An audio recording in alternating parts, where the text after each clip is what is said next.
Est-ce que tous les papiers peuvent être triés?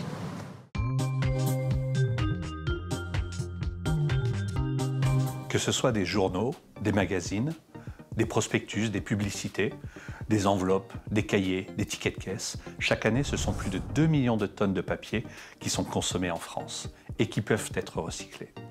70% deviennent à nouveau des papiers, 20% des emballages en carton et les 10% restants sont transformés en d'autres produits comme des papiers d'hygiène ou des produits d'isolation. Bref, le papier est un matériau précieux que l'on sait parfaitement recycler à condition de le trier. Pour cela, les règles de tri sont simples. Tous les papiers graphiques se trient, même les enveloppes avec des fenêtres en plastique, même les documents avec des agrafes, même les cahiers avec des spirales, car ces éléments, bien qu'ils ne soient pas en papier, ne sont pas gênants pour le processus de recyclage.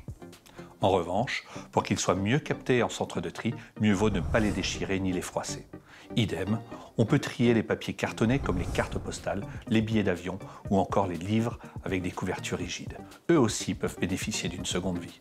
Les papiers que l'on ne veut pas voir dans les bacs de tri sont les papiers d'hygiène tels que les essuie-tout ou les mouchoirs qui, eux, sont à jeter dans les ordures ménagères. En bref, si le papier que vous souhaitez jeter est un papier graphique ou un emballage, alors grâce à la simplification du geste de tri, ne vous posez plus de questions. Déposez-les dans le bac de tri. Pour les autres, c'est dans les ordures ménagères.